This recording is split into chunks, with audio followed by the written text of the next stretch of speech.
Susa the garage.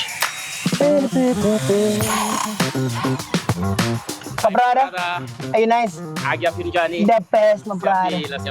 My brother, if you can help me, if I can just get a full tank, my brother.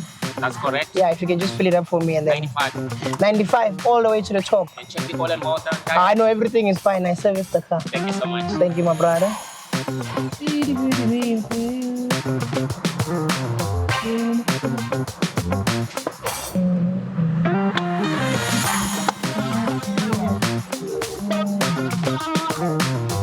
Thank you so much. Thank you so much.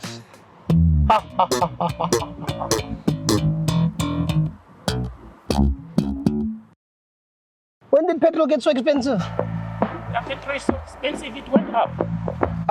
But looks like you guys are pushing it up on your own. Yo. Okay, and I'm just gonna park there. Then we can sort it out. Let me just go park there. Thank you so much. Okay, my brother. Yo.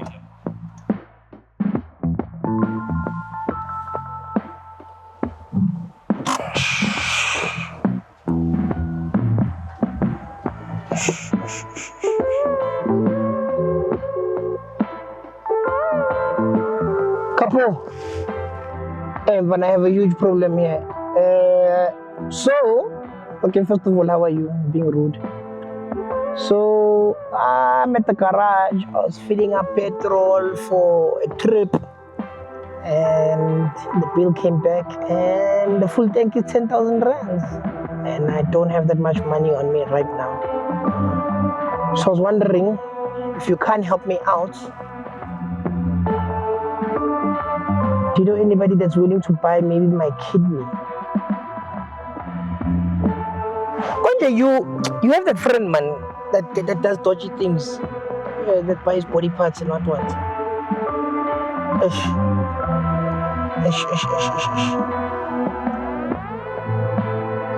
I don't know, do you think maybe you can ask him if he can? Hey, but I'm willing to, I don't know if it takes lungs, kidneys, I don't know, foreskin, I don't know. Something, man. Can you just ask him for me, please? Because I'm stuck now at the garage and yeah, I'm stuck here because I can't move. They're waiting for me to pay. Now I'm acting like I'm gonna go buy a pie or something. And that type of a man eats a pie in his car, I understand that. So I'm looking very dodgy.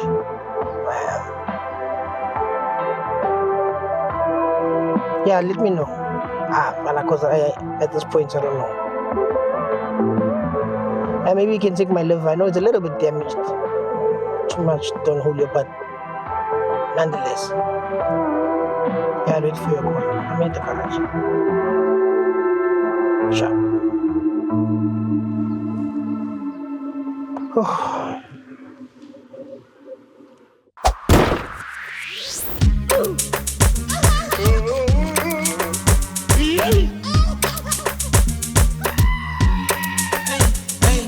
Carpo, it's the gown lifestyle. Lolo, he ate a cow with 2 slices. Yo, no funny joke. Wait a minute. Who are you? Yo, no funny joke.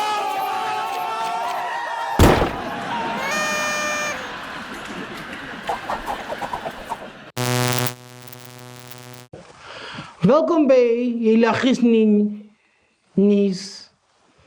Funny news. The good news. The reason why I started off in Afrikaans for this bulletin is because today's bulletin takes us all the way to Cape Town, where the language Afrikaans used to exist, but no longer does, because in Cape Town, the way things are currently set up is that if you speak Afrikaans, you are now considered a hobo, as international tourists have now taken over the city. Yes, with foreign languages being accepted as one of the commodities to enter fancy restaurants, where if you only speak English, you can only eat at fast food takeaways. But if you tweet, you can have fine dining. Thus, as a result, many people from Spain and Italy now no longer have teeth. It's crazy what's happening in Cape Town. Funny news, the good news.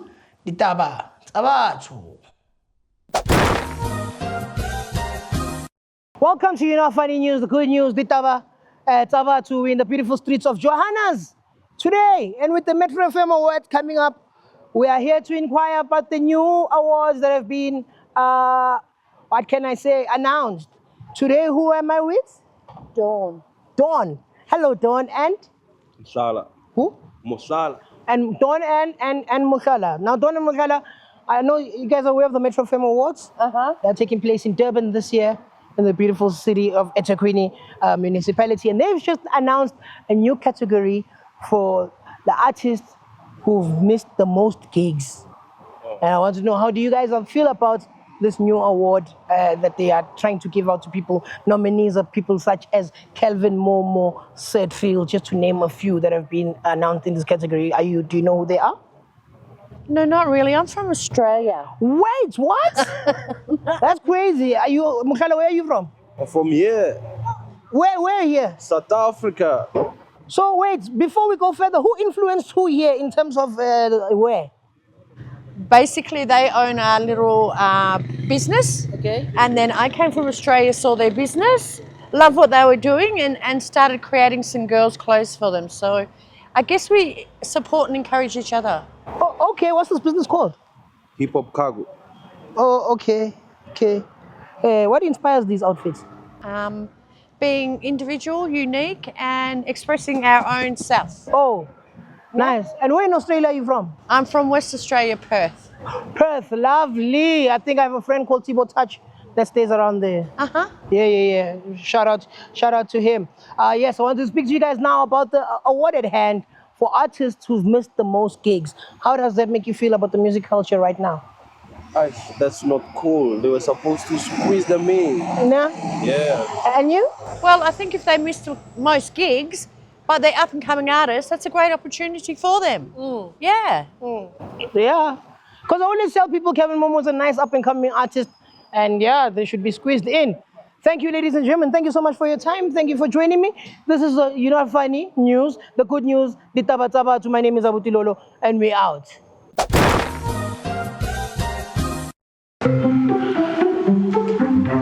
Sure, brother. Show my brother. Shop, dank you. Eitada. And can I please get 595? Ne? And 5. Yeah, that guy's paying for me. Oh, okay. Sure.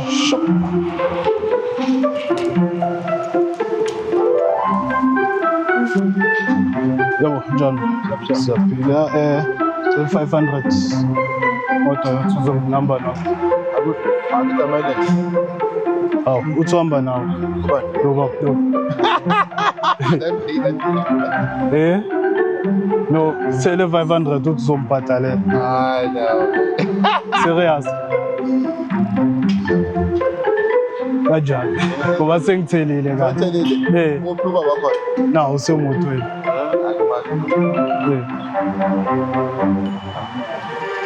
Eish. Asoyenza njani? Alright, so uzombhatalele. Angibhadala. Kanjani bakadamba dona? Uzobona iplan. Eish. Sharp.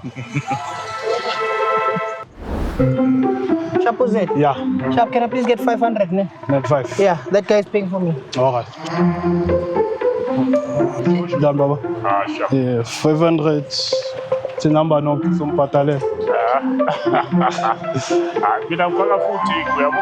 You will take out. Wow, ukuthi ufakele 500. Senze njani?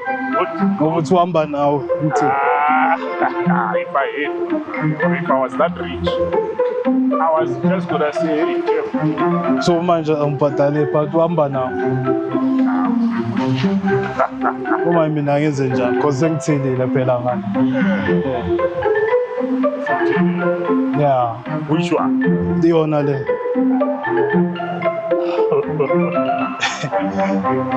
Bangala. Serious sami. Nayi 500 yakhona. Ngiyabona uyayipatsha manje. Hey. Uyayipatsha na. Ufaka Kumele but uhamba nawe. But uhamba nawe uthi umbhadalele, uyobhadala. uhamba nami. Eh. Manje Are you not paying for me? Hey, I wish I was a millionaire, brother man. Oh, but this guy, If I had the millions, you're gonna pay. I was gonna pay for all of it. Ah, my man. I'm begging you. No, I'm just joking, brother. It's a prank. You see the cameras over there. No, over there. Oh, yeah. Cool stuff.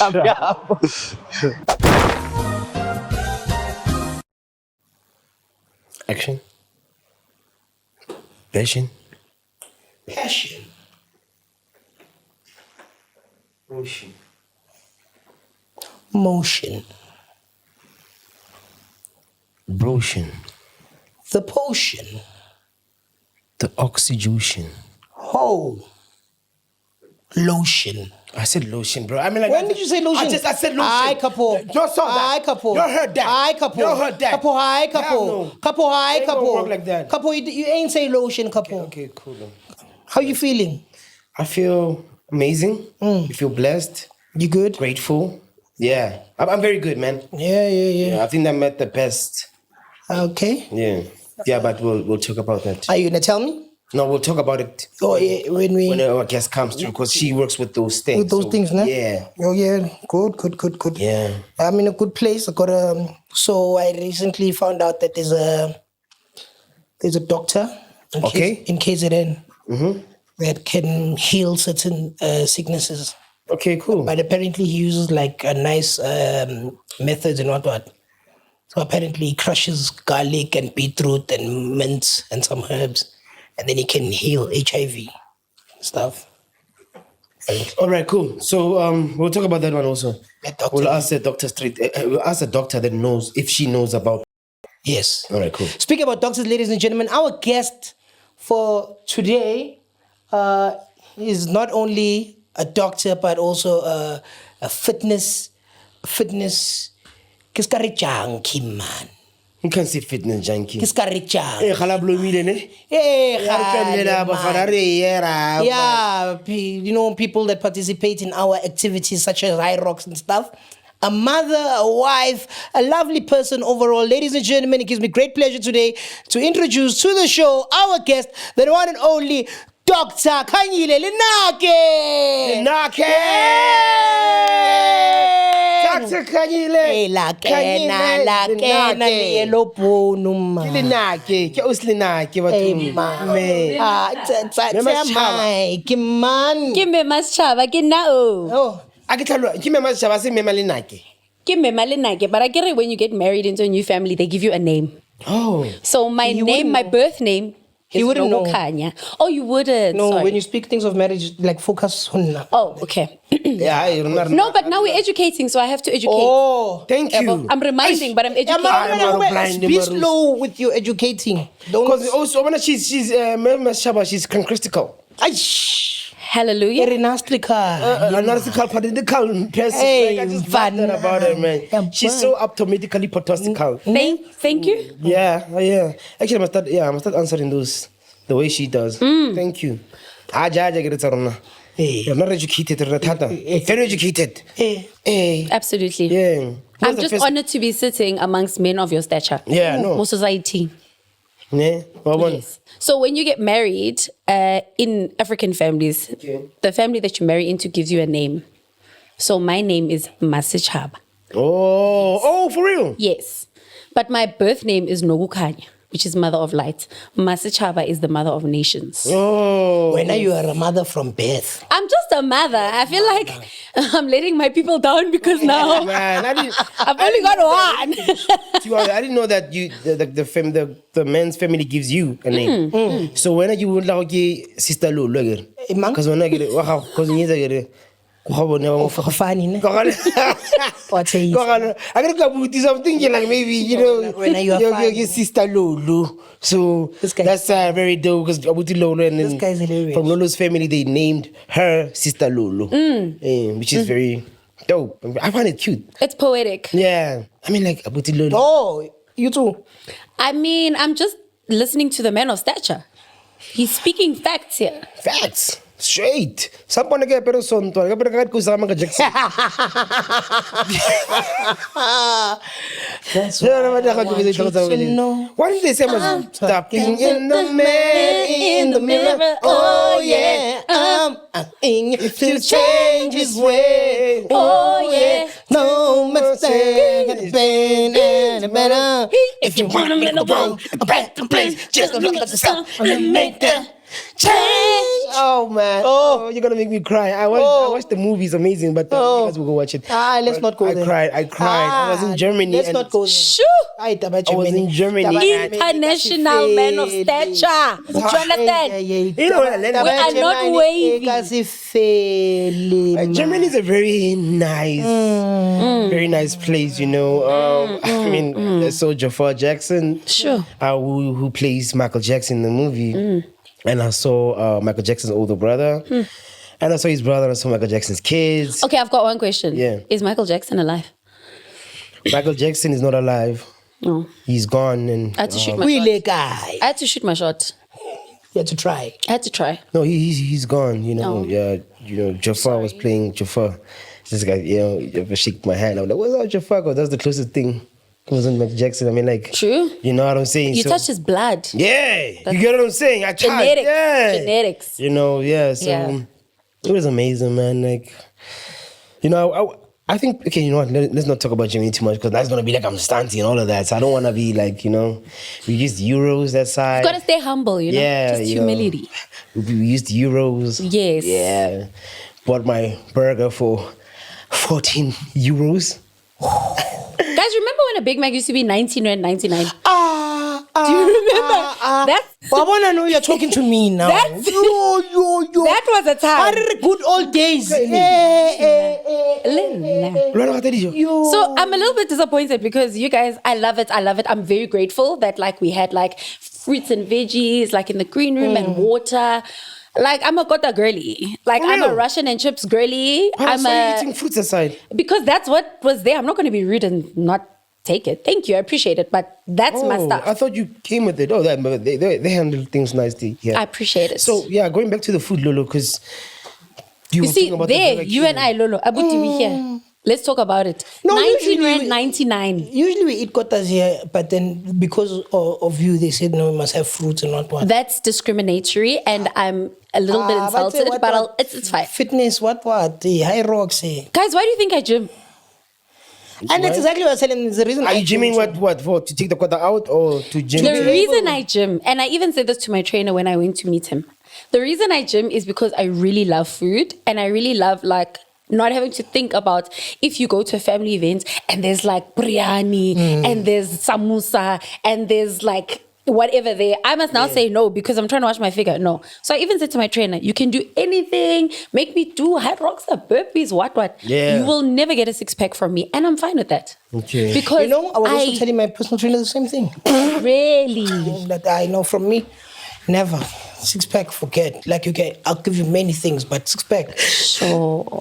I'll give you 50 push-ups. It's important to have honest conversations. but six pack. Honest conversations, Lolo. No, I agree with you. Six pack. Honesty is the best policy. It is. Yeah. 50 push-ups. And what do you say to you? I'm just putting it out there, like, you know. What do you say to you when you say you'd rather do 50 push-ups? Push-ups of your body weight, hey? Na beast. Oh. Yeah, no, he's. Yo, how much have the jumping jack or the lunges? Yeah. Are you going to do high rocks with us? We are in. We are doing high rocks. Yeah, we're in. No, definitely. Hi, Mamela. High rocks. Bro, Lolo runs every single day. Let's go. we are 10 going. kilometers, 15 kilometers. I think last week you did 21. Eh? Tried it, yeah. You did 21. I couldn't believe it. Tasting on. That's impressive because I ran a 21 kilometer, my first one ever in my life at the end of Jan. And that was the hardest thing I think I've done. In how I'd long? rather do a high rocks. It how took long? me 2 hours and 40 minutes. Wow, Lolo took him 5 days. I'm not laughing at you. It's just, Yeah. at least you finished. The most important thing, Lolo, is that you finished. You started, Yep. you committed, Yep. and you finished. All right, Dr. Khanyile, welcome to the show. Thank you for So lovely to be here. for taking time out to be here with us. Wait, where's my camera? That one or that one? Hi, anyone? That one. Shop the camera here. Okay. I love the Khanyile. Like, out, you finished. Out.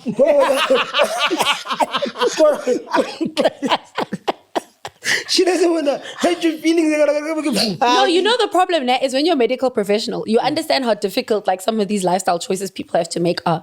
But I'm also like, I grew up basically with boys and like my cousins. So siyakwara na dude. So the problem is I have to balance the empathy with the realness. Marajo 5 Daisy. So that's the thing. It's like my personality doesn't necessarily always match my career, but it also helps me be a better like person to you as your doctor, because then I can like relate to the struggles, but also we can have a chuckle about it, you know? It's simple in your one. Yeah, because guys, fitness is hard. Let me tell you, eating healthy is hard. Fitness is hard. If you don't find the humor in it, you're just gonna fight every day. Yeah, no, but eating healthy is very hard. I won't lie. Like me and Lolo just had like what do you have? In fact, we had like guacamole on rye bread. Yep.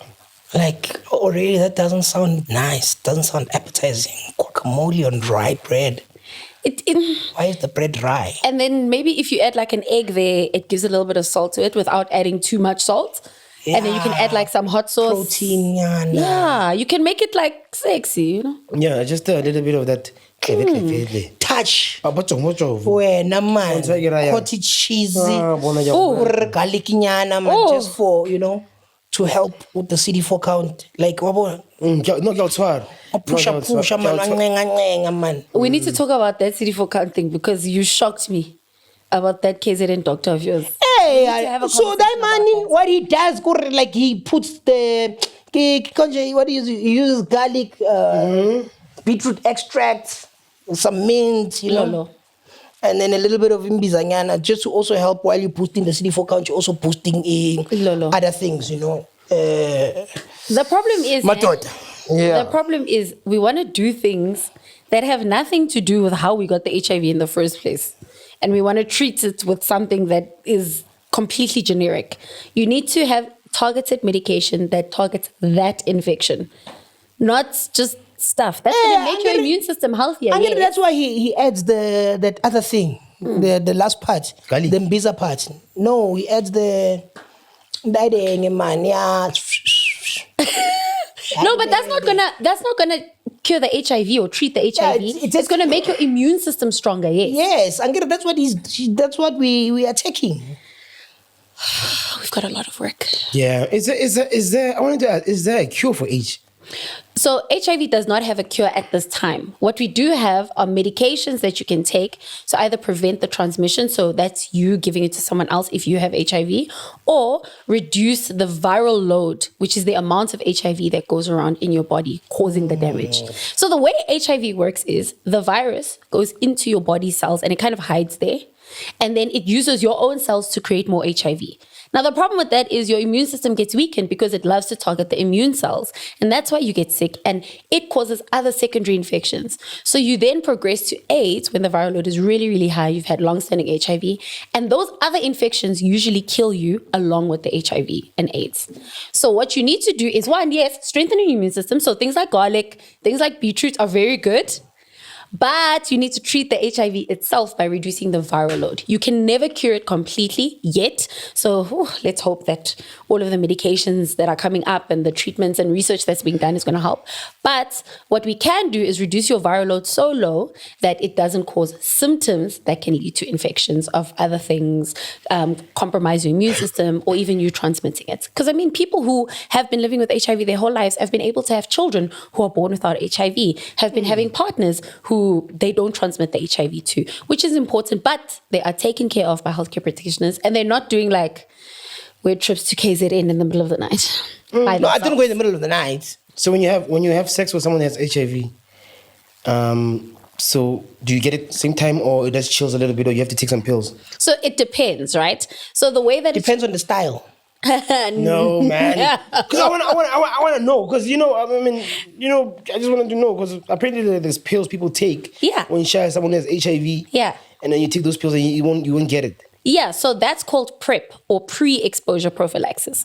So if someone has HIV and I, for example, am in a relationship with them or I decide to have sex with them, I can then take the pre-exposure prophylaxis that protects my body against getting the HIV. What it does is it doesn't necessarily stop HIV completely from attacking my cells, but it reduces the chance of the HIV getting into my body cells.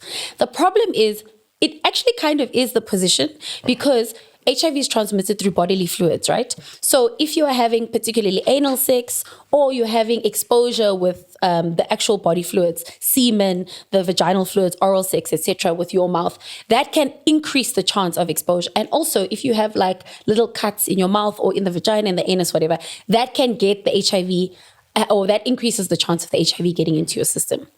Having said that, we also have what they call post-exposure prophylaxis. And this came up more commonly, particularly with people who were sexual assault victims, where something would happen, whatever situation, and they would then go to the hospital and get the treatment after, which helps them or reduces the chance of getting HIV. But remember, I'm saying reduces. It doesn't stop it completely. You still have to go for follow-up tests. You still have to make sure that you are not increasing your risk by increasing the exposure. So you can't just take it today and then like tomorrow have sex, and then the next day have sex, and then the next day have sex, and then the next day have sex with the same person. And I think a lot of people might not know this about HIV. So one is it mutates. So you can have sex with two people who have HIV, but they might have different kinds of HIV. It's kind of like, you know how COVID had one strand and then the year later it was another one. Strand. Same thing, right? So the HIV treatment that you take might not cover that other version that the person have. HIV can also become resistant. So it can be resistant to the medication that you are on. And even if you are taking it and you are compliant with your medication, if that HIV is resistant, that viral load will still go high and you can still transmit. And then the third thing is also, the more exposure you have, so the more times you have sex with this person, the higher risk activities you take in, that increases your chance. So it's not just simple and saying, I took my pre-exposure, I took my post-exposure, I'm fine. We still have to check the viral load in the person that you had sex with. We have to test you for HIV, and then 3 to 6 months later, follow up again. So, Nkosi Johnson, you remember Nkosi Johnson, right? Yes, I remember Nkosi Johnson. He was a kid because you said people can still live with HIV. So for him to pass away, what happened? Like, was he not taking the right pills? Oh, no. He had that other HIV. Oh, no. Oh, Nkosi Johnson. My boy, you need to ask me. Nkosi Johnson HIV is not Carpo HIV. What do you mean? Carpo HIV is flu. Nkosi Johnson HIV is bronchitis, pneumonia. Okay, so what he's trying to say is he had AIDS, right? No, he had the original HIV. Like in alcohol terms. I'm not laughing. Yeah, Nkosi Johnson had Mazen Gold HIV. Mazen Gold. I don't know what that is, but it sounds serious. The beer, Mazen Gold. I've never. You drink one, you'll fall. Yeah. Nkosi Johnson had Mazen Gold HIV. When you have Benini HIV. Like, Nkosi Johnson. Nkosi Johnson. What are you doing to me, guys? That is why he was modeled as the HIV. What can I call it? Face of HIV. Yes. Because of how strong. No, to teach. Okay, no, but he was strong. So let's break it down, right? Okay, let's break it down. Not only was he a strong kid, the HIV also was strong. Yeah. HIV was doing high rocks. Yeah. That HIV was high rocks.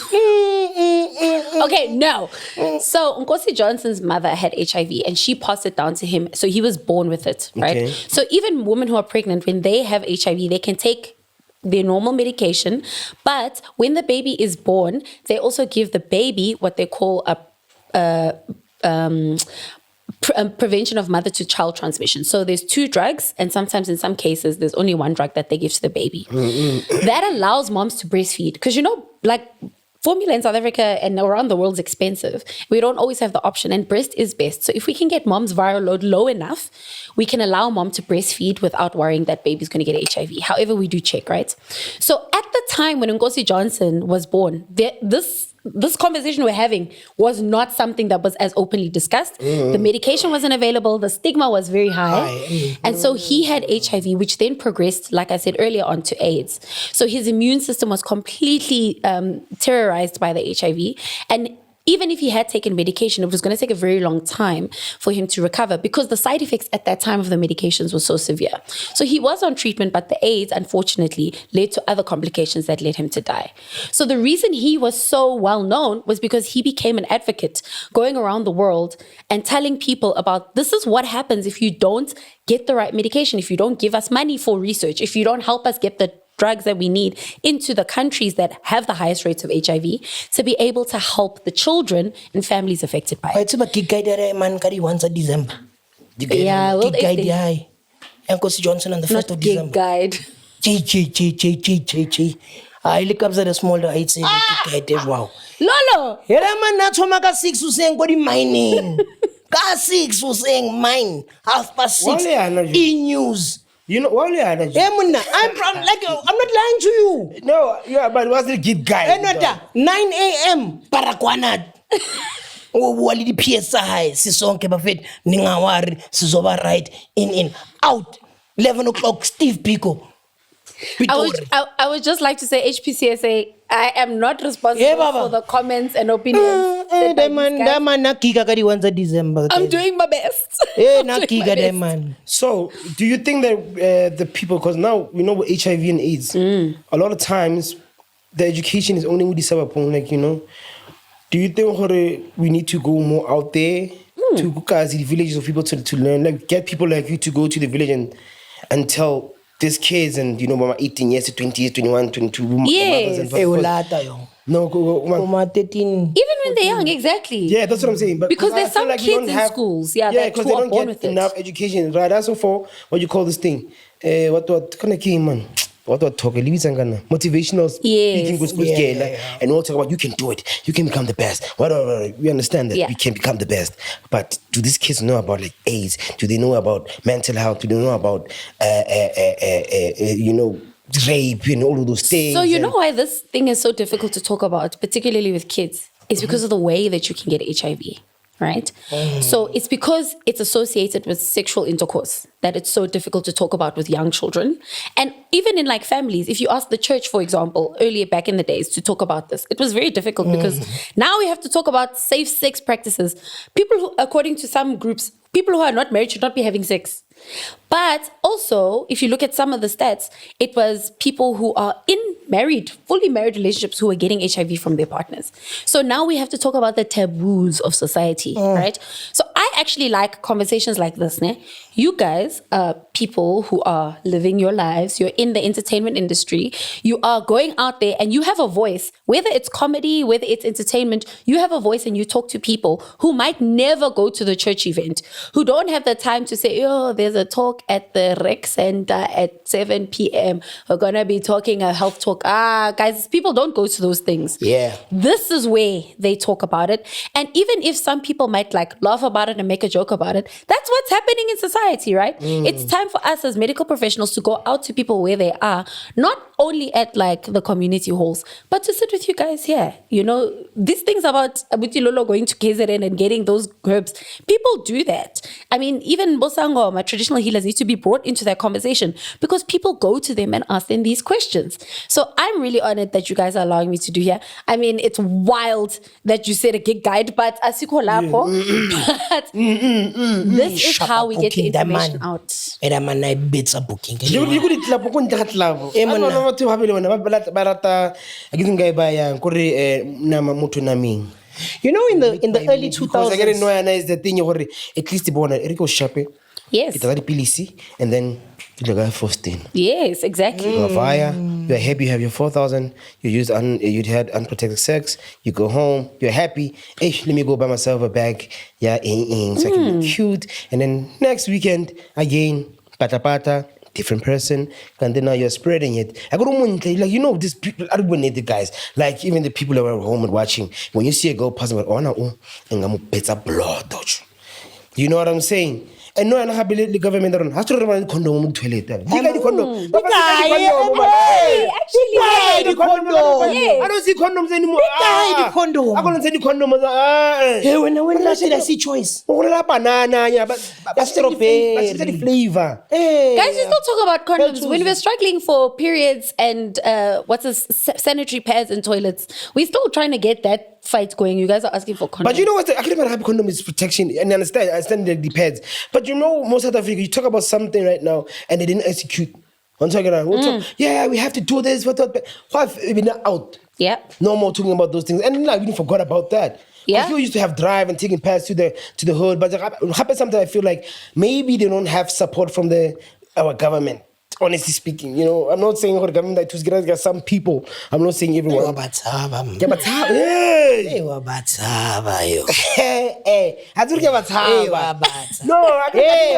show respect. Protocol, you must observe protocol. At the end of the day,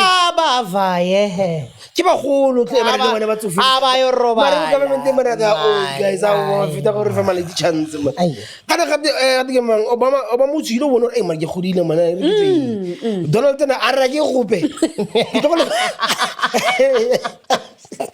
ayo Mr Zuma na ra ke gope are bona yeah no ngana ka se lena go sa ga o tseni la ka salam you follow me mara ke tswe mo go se batho fetse go se lo mo no na phumula tissue e be sana mo tlhogo.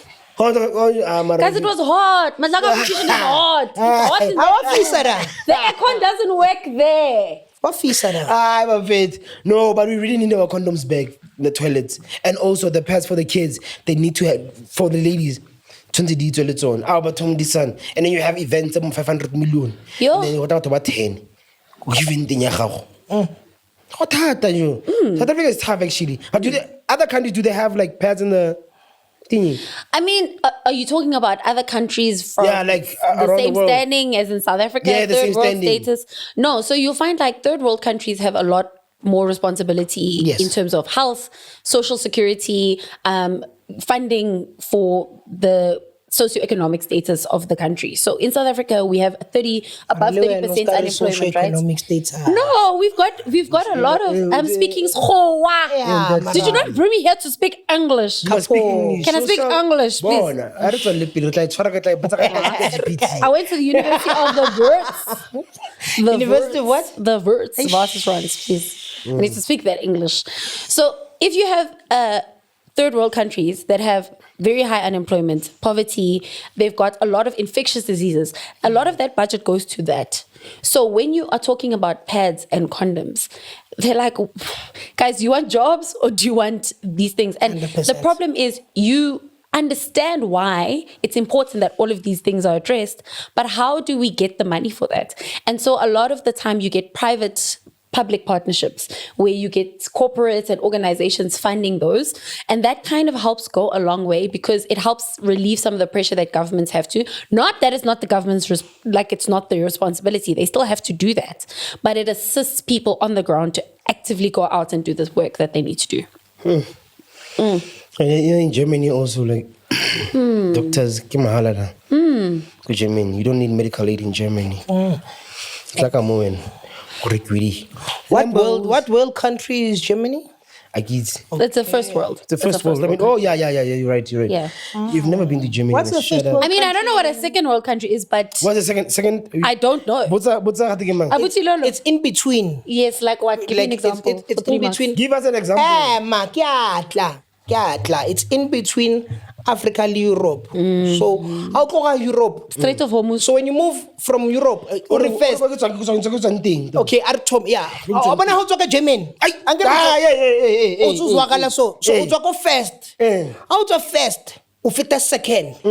Second thing when we feel like complaining sometimes because your ears, you'll feel it in your ears. You'll feel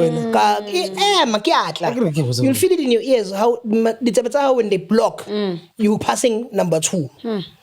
And then when you come into number 3, get the sinus. So have you ever noticed how close people in the plane?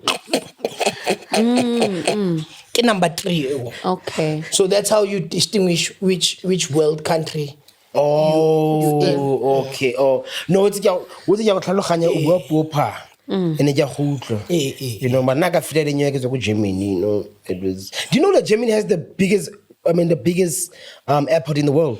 No. Hitler. Apparently, I'm telling you, search for that. No, Do you know biggest airport, I see Heathrow. Hitler. Hitler, the one that he built. No, the biggest airport in the world, not Heathrow. Ever built was Hitler. Hitler, I got kind of Hitler. I mean, it's not working now. They made it into a pub, but it was the biggest airport in the world. They made it into a pub. No, man, a park. Park. Oh, park. I said, yo, what kind of drinking happens in this airport? Hitler, but it was the biggest one. Unless the guy that was, man. Check it out. It's just like a touch. The big, okay, wait. Touchy. No, man. We're not going to continue this conversation after you've mentioned touch. No, but listen, but he asked the guy who was driving us to the airport that is the biggest, and you want to learn the brother didn't hear him carefully. Yo, my brother, tell me something, man. I was at Floyd Mayweather last week, and then he was telling me that this is the biggest airport in the world. You right? Right there. Yes, sir. With my bro. Actually, I'm calling him. Yeah. I'm calling Floyd right now. Come on. Oh, May, what's up? It's May in South Africa, so I had to call you. Mayweather, May. The biggest airport in the world is King Fahd International Airport. That's in Saudi Arabia. That makes sense. Okay, Shab, I just said the biggest airport ever built. Because earlier Hitler, it was the one, I'm telling you. I believe you, but I don't know, so I can't say yes or no. Yeah, Hitler, man, I don't think it's working now. But that was, but it's very good. Germany is just... King Fahd International Airport in Daman, Saudi Arabia is the largest airport ever built by total land area. Maybe should I ask which is the largest airport ever built in Beer area? What do you want me to ask? How do I ask so that I can get you your right answer? After I've told you that you are wrong. Which was the airport that Hitler used during World War II? Because that might give you the airport, then you can search its size and then compare it. Yeah. See, this is why research is so tiring. Because sometimes you're trying to find the right answer, but you can't. Then you have to go around, and that's why it's so expensive. Adolf Hitler, you primarily used Berlin Tempelhof Airport. I passed it, yeah. You passed it? Okay. How big is this airport? Check it out, check it out. Are you using ChatGPT? No, I'm on Google, Smart Google. Okay. Thank you, AI. Yeah.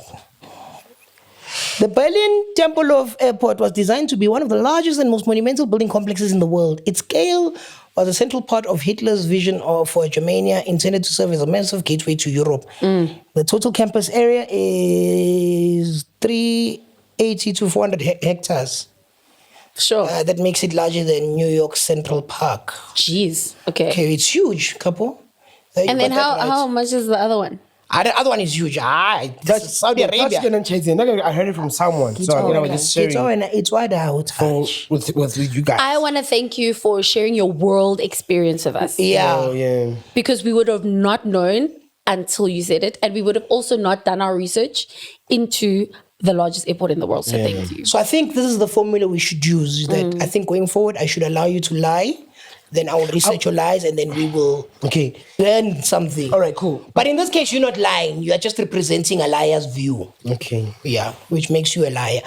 The Saudi Arabia airport is 776 to 780 square kilometers. So that's the biggest. Yeah. So maybe he was wrong. He was not lying. Maybe he thought he didn't know about the other airport. Yeah. Because information these days is changing all the time. All the time. And also Saudi Arabia is a new country, so because Saudi Arabia is not old.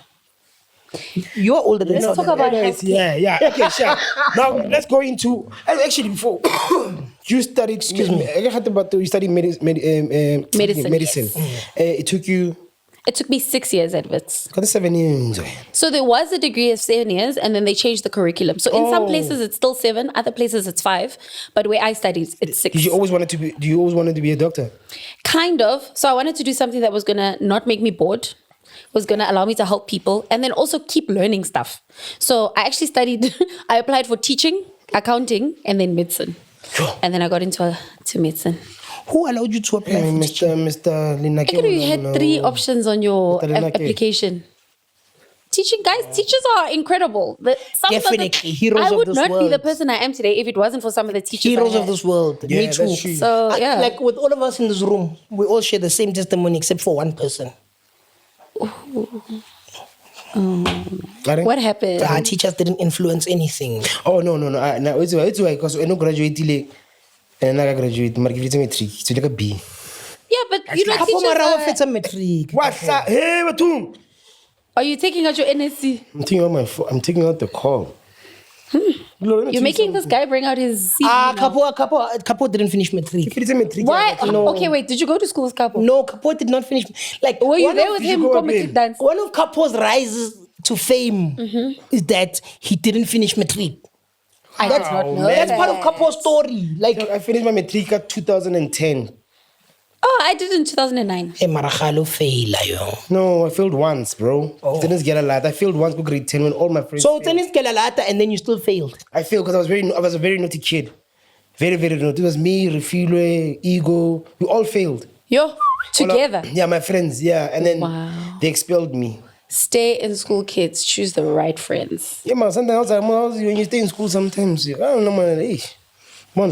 No, like I was in school, but I had like a lot of fun in school. Oh, is it? But I think it's also because my parents like gave me room. So like I did sports and culture, I did presenting, yeah. I did modeling in high school.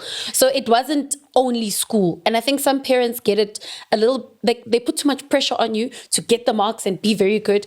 But what I realized is even when I applied for varsity, there's a box that says extracurriculars. That extracurricular box is very important. Because when you get to varsity, Very important. and you get 12% for your anatomy paper, if your marks have become your whole life, you're going to collapse. You're not going to know what to do. You're going to feel like a failure. So you need those other extracurriculars to, one, give you an outlet, but also two, you need to have other passions in life that are not just academic. Because academics, let me tell you, will rock you. I've done primary, high school, med school, and even when I did my specialization for pediatrics. I've been humbled by academics.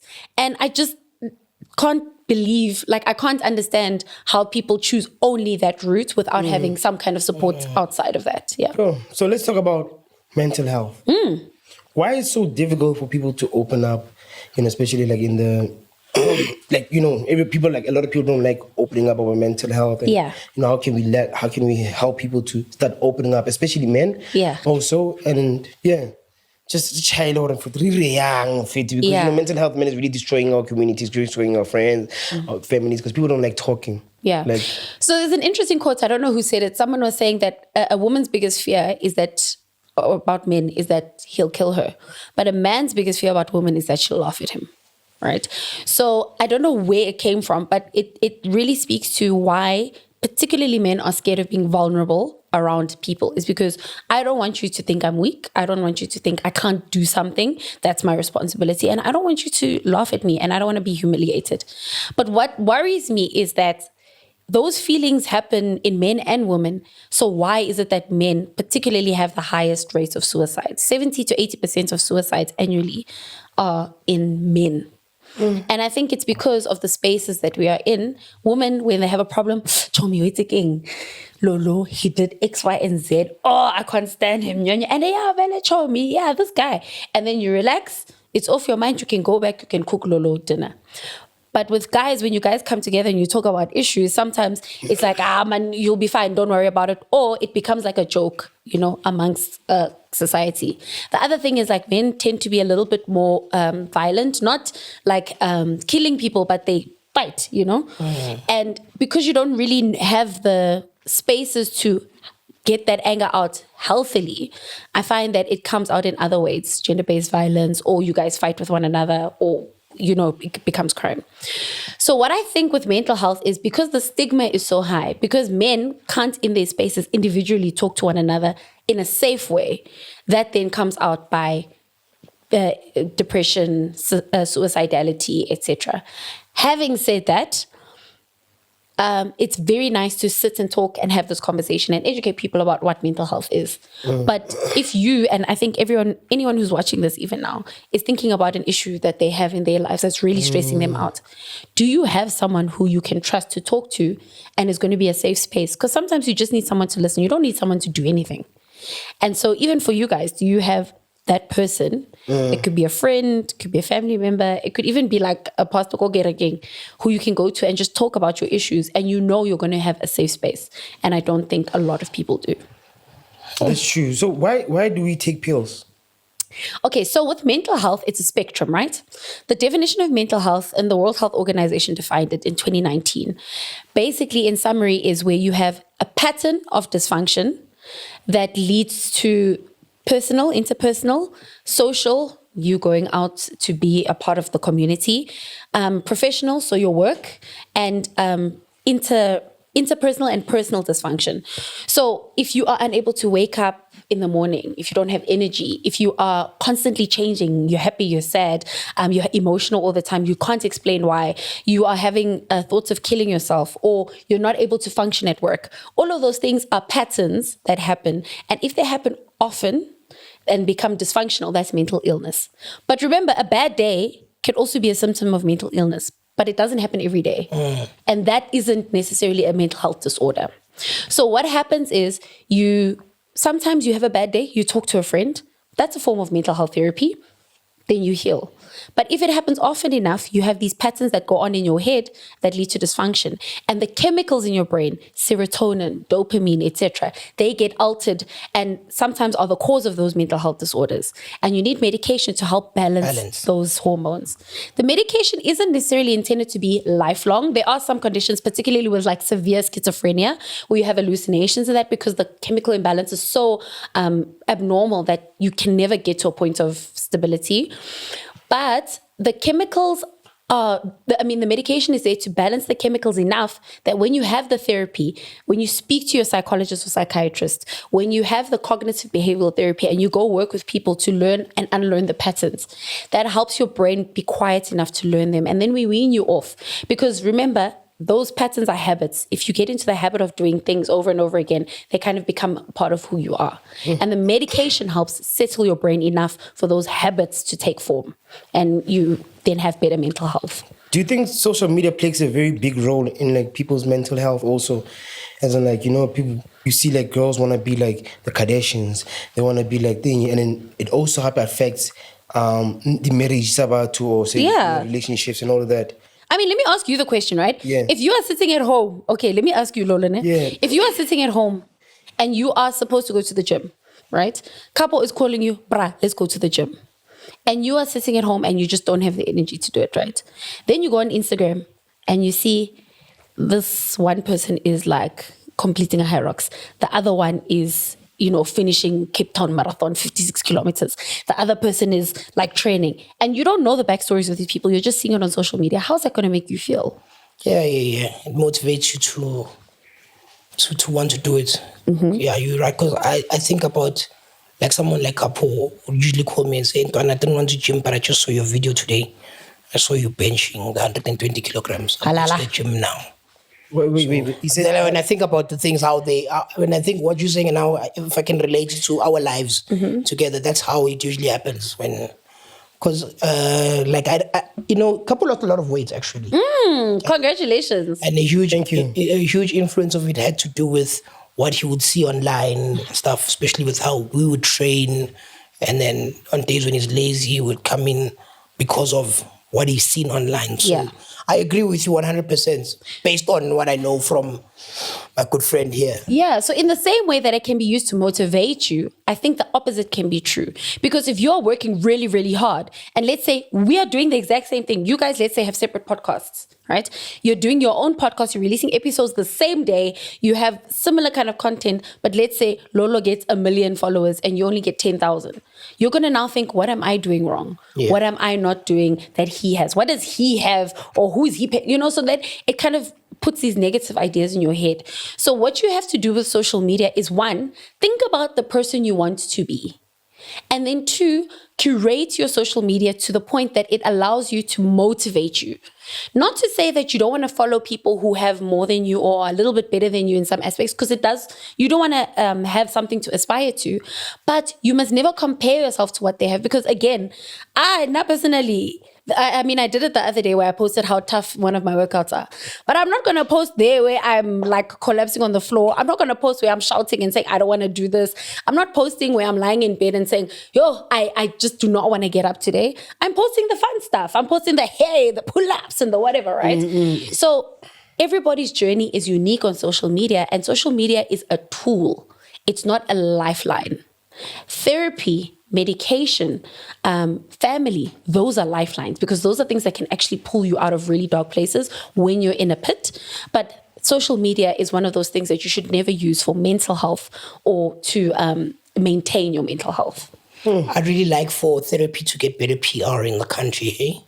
What do you mean? Like, I don't think we emphasize how important it is.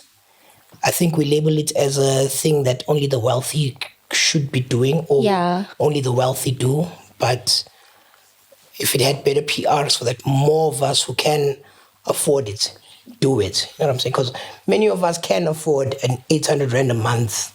Or what do they charge? I think. So some it's like between 800 and 1,200, 300 for psychologists. And then a psychiatrist, which is a medical doctor who specializes in mental health disorders. That's more expensive. That's more expensive. But I think a psychologist would be able to then say that you need to go further in this, right? Mm-hmm. But I think from a beginning step of a psychologist, I think they just need to be, the PR needs to be better for them. More people should actually be going for therapy sessions. Do you guys go for therapy? Let me tell you, I've been. To be honest, I went twice. I've been once. Okay, when I was growing up, after losing my parents, I started going to psychiatrist. And somebody please don't talk about 24 hours. Hey. He's playing, I had suicidal thoughts. Yeah. I didn't even know how the psychiatrist thinking. Was it a white person? No. What do you mean? The psychiatrist? No, it was a black guy. Oh, okay, at least. Yeah, but it's my Mafikeng though. Oh, nice. Long time ago. 2009 or 8, somewhere there. Then I went there once, gave me some pills, and Tobat. You know, because we know in the whole, we're not educated about therapy and all that. So I didn't understand. You know what I mean? And as I grew up, and then a friend of mine, one day I was telling him my problems, because me and Casper, we really talk about, like, you know, mental health, you know, what I'm going through. Incredible. Even him, I call him, you know, we talk. Mm-hmm. And then I went to see a therapy, you know, and that therapist really helped me a lot, and I started feeling, you know, better. But I started going to church more now, you know, and then that's when I, you know, found God, and, you know, talking to Pastor Bugalove, and, you know, so. Yeah. You know, but like I said, it's very important to go see a therapist. But in the hood, who do you see? So there's a few options, right? So I think people, especially guys, don't understand how powerful the community is, because there's so many community leaders there who actually care about the people in the community, and they can help you out. A lot of the social workers that we work with stay guys. Yes. So they are in touch with the community organizations that can help you with therapy. So you can always go to your local clinic and speak to them and say, I need, you know, help. I need someone to talk to. They'll find a counselor. So there's different levels of therapy, right? There's a counselor. Sometimes it's just you need to debrief, or there's a trauma counselor. There's something that happened, a shooting, a hijacking, whatever, that you just need to get that initial, like, event out of your mind. Those are counselors. They're not as expensive as psychologists and psychiatrists, but they're really, really valuable. You can also speak to, even at schools, you can speak to your teacher, life orientation teacher. There's often guidance counselors or whoever's there, who you can really reach out to and also ask for help to get you to higher services. You can get psychologists, psychiatrists, and then there's various specialist psychologists and psychiatrists that deal with different things, right? But also, guys, you can speak to, or even in the township, even at home, don't underestimate how important a church leader could be. I mean, I'm not saying home, don't underestimate how important a church leader could be. I mean, I'm not saying discernment, and you have to have an understanding about what that means to trust someone with your issues, but still speak to them and say, you know, I need, because a lot of churches have like a pastoral care, or they have like a team dedicated to that. Because sometimes you just need someone to talk to. If you feel safe enough speaking to a friend or a family member, and I think, so I have an organization called Mental Matters South Africa, where we destigmatize mental illness. What it's called? Mental Matters South Africa. Mental Matters South Africa. Please, guys. So what we do is we not only destigmatize mental illness, where we tell you what this thing is and what it is made up of, signs and symptoms, treatment, etc. But we speak about this practical tools, right? Where you can go out into your community and have a conversation like this with a family member. The big thing with mental health is you need to have a conversation that is often difficult in a safe space. And that's why, because there's always like, I think like I could have a conversation with Lolo and he would take it one way, and I have one with you, Carpo, and you're like, wahlanya. And I'm like, I'm never talking to you again. But then I'm only going to talk to Lolo, and then Lolo might get burdened after a while. He'll be like, hi, you're always coming to me with your problems. This is a lot. So that's why it's important to have like levels of care that you address. And we don't always have money, hey, to pay for it. Even that 800, guys, Sorrow's economy is tough. Yeah, that's what I get it. I know, and it's a lot. What happens sometimes, like you said, like in guys, you can go to a local clinic. But like I've seen people complaining about local clinics sometimes. Yes. You go there if you're in pain. But that person got, because those are things happen we don't really talk about what's happening in Kasi, because Kasi doesn't have like exposure to the so like we go to 800 rand to go see a therapist, psychologist, whatever. But Kasi, you see this kid who wants to really go look for help, but sometimes I get totally pissed. Then you go outside, so I have a gun, fine, let's go make some money. And then you get there, now you find so much love from Debza. Yeah. That you say, this is my G. This is the guy that I'll die for.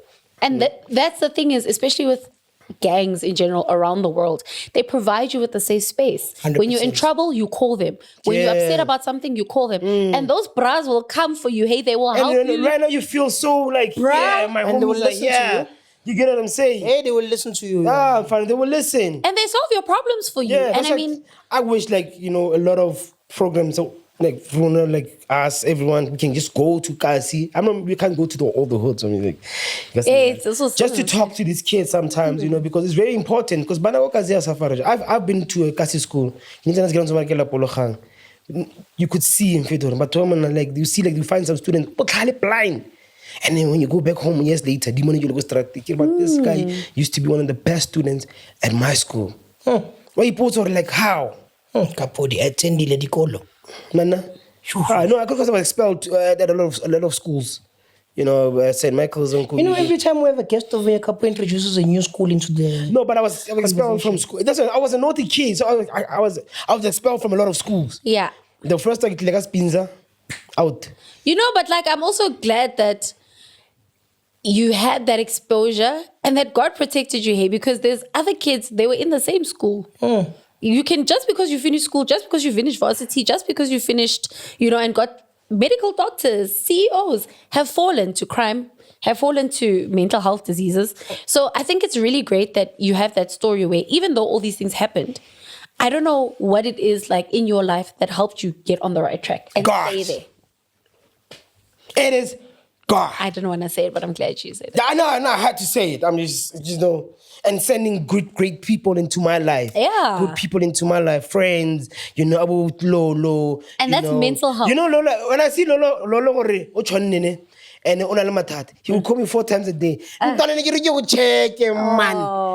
I'm like, my bro's going through something. But I mean, that's what friends are for. Like, we need to be there for each other and we'll talk. We'll talk about, like, even today I was asking, like, hey, let's go to church, bro. Yeah. Church, if I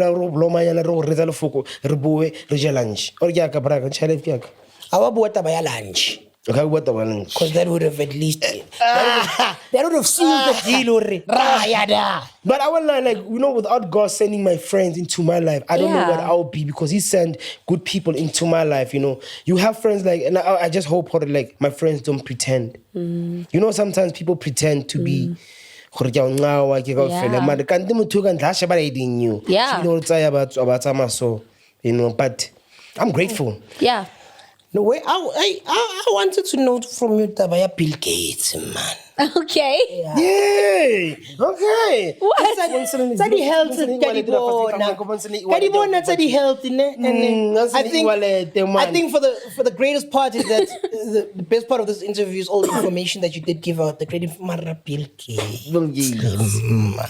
Okay, so I'm not going to speak to you. How?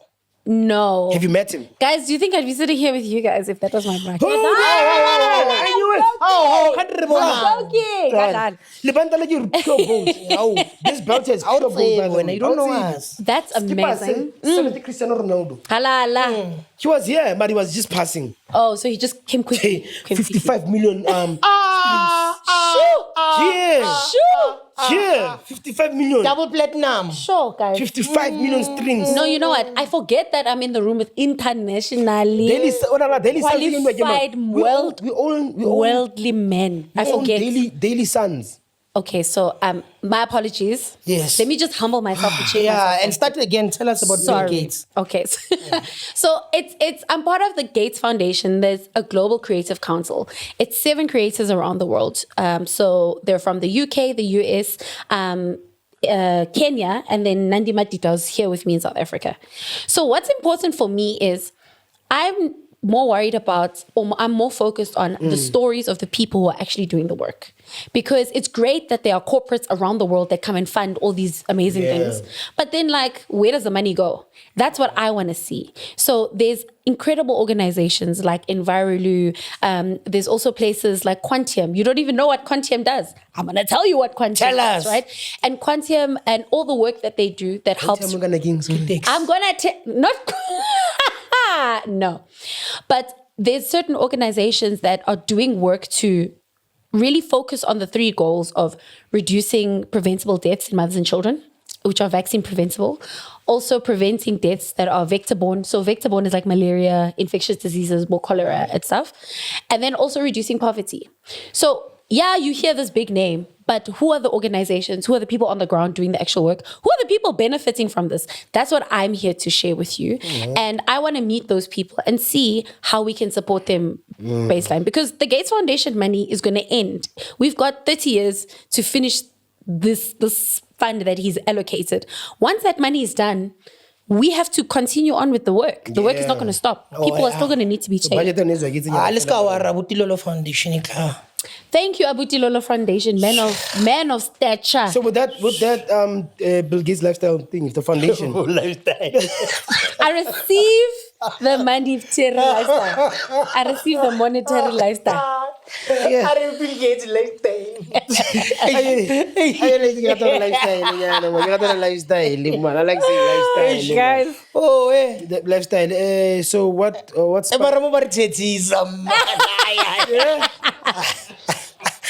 I don't know, man. I'm not Tedisa. No. Oh, okay. You know, I'm enjoying this conversation so much. I don't want this thing to end. Let's not let it end. It's fine. We'll just keep recording. These guys will cut what they cut. No, you guys will have to cut. No, but I think it's really important for me to do work with foundations that are doing work that I care about. So I love women and child health, but also mental health. So because if you take care of mothers and children, you're basically taking care of everyone. 100%. If you take care of people's minds, you're taking care of everyone. So yes, people are funding these opportunities, but who are the organizations on the ground doing that work? How do you as a couple, when you are looking to, support an organization that's near you, you don't know where to go and give your time. What's this Mandela Day is coming? People are looking for a Mandela Day thing. You know what I'm saying? So instead of painting, I'm going to give you organizations you can actually go and support and help, but also telling stories that you might relate to and say, you never know when you might need this one day. Ladies and gentlemen, Dr. Khanyile Lenake, come on. Thank you guys, this was so fun. Kanye, what are the 3 things? The 3 things. Three things you are grateful for, man. 3 things I'm grateful for is God, my family, and my mental health. Amazing. Lolo? 3 things I'm grateful for. No food this time. Damn it. Please. God, My wife, Halala. my family, and friends. If I feel okay, we delete 3, but it's fine. Carpo, what are you grateful for? I'm grateful for God. My little Riley. Ah, Riley, That's my man. baby. What's the picture? There's Riley there. Oh, my baby. Oh, no. My baby, my dog. Yeah, that's my love. And I'm grateful for Riley. Why Riley? Why not like Sporty? No, Riley from the Boondocks. Oh, that's cute. You know? That's cute. So Riley wanted to go and kill Santa. Uh-huh.